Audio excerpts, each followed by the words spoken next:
નમસ્કાર, મારું નામ ઉર્જાબેન હિંદોજા. વાસાવાડી પે સેન્ટર શાળામાં સામાજિક વિજ્ઞાન વિષય શિક્ષક તરીકે ફરજ બજાવું છું. વર્ષ 2011થી સામાજિક વિજ્ઞાન વિષય સાથે કાર્યરત છું. મારા ઇનોવેશનનું નામ છે total activity base learning with scoreboard. આ વિષય પ્રત્યેનો અણગમો દૂર થાય અને ભવિષ્યમાં આ વિષયની આવશ્યકતા અને મહત્ત્વને ધ્યાનમાં રાખીને આ વિષય પ્રત્યે અનેકાનેક પદ્ધતિઓનો ઉપયોગ કરી અને આ ઇનોવેશન હાથ ધરેલ છે. તો પ્રસ્તુત છે આ ઇનોવેશનની ટૂંકી માહિતી. નંબર 1, જીતો જેકપોટ. મુદ્દાસર ઉત્તર અંતર્ગત સચોટ લેખન કાર્ય થાય તેવા હેતુસર. Number 2, bonus system. એકમ કસોટીમાં ગંભીરતા કેળવે અને પૂર્વ તૈયારી સાથે ઉત્સાહપૂર્વક એકમ કસોટીનું લેખન કાર્ય કરે તેવા હેતુસર આ પ્રોજેક્ટ હાથ ધરાયો છે, જે તમે અહીં વિડીયોના માધ્યમથી નિહાળી શકો છો. નંબર 3, હેપી ફેસની અવનવી પેટર્ન. પાઠ પ્રમાણે MCQ ક્વિઝના પ્રથમ 3 વિજેતા એકમ કસોટી, સ્વ અધ્યયન પોથી, પ્રોજેક્ટ બુક તેમજ પ્રોજેક્ટ વર્ક દરમિયાન કરવામાં આવે છે, જેની પેટર્ન અને તે મુજબ નક્કી કરેલા પોઈન્ટ આ મુજબ છે,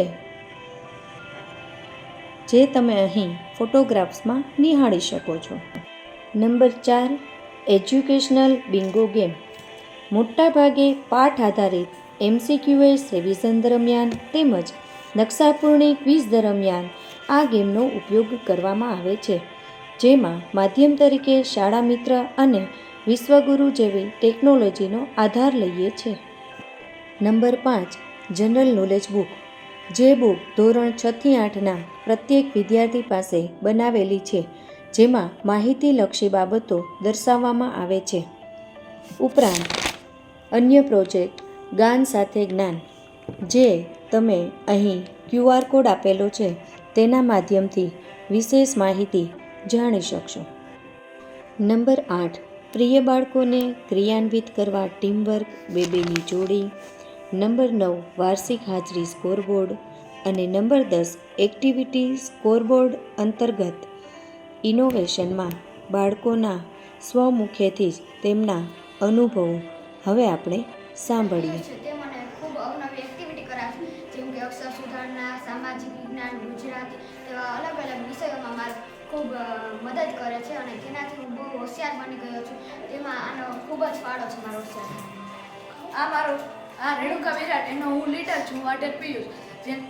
હું આને અવનવી એક્ટિવિટીઓ કરાવું છું, જેનાથી તે ભણવામાં આગળ વધે અને મારી જેમ બધા વિષયોમાં આગળ વધે એવી મારી આશા છે.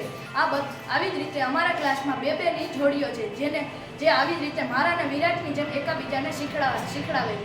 માર્ગદર્શક શિક્ષિકા ઉર્જા ટીચર છે. અસ્તુ.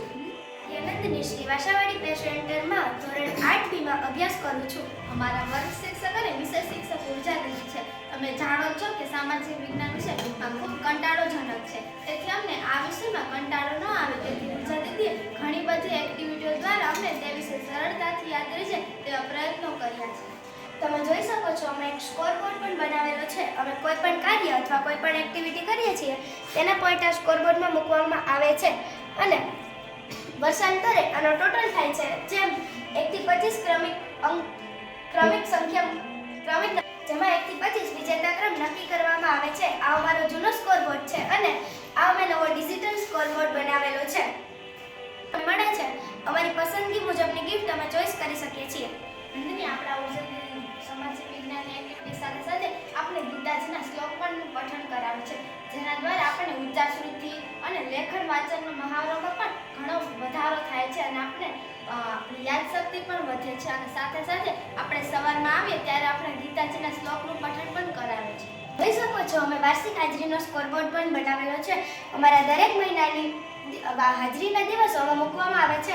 છેલ્લી હાજરીના દિવસો અહીંયા હાજરીના દિવસો આમાં મૂકવામાં આવે છે. ટૂંકમાં કહું તો ખૂબ ઓછા સમયમાં ઘણું બધું જ્ઞાન પીરસવા ઉર્જા દીદી સતત પ્રયત્નશીલ રહે છે અને અમને આ વિષયમાં ખૂબ આનંદ આવે છે અને મને આ વિષય ખૂબ ગમે છે. વિડીયો નિહાળવા બદલ આપ સૌનો ખૂબ ખૂબ આભાર.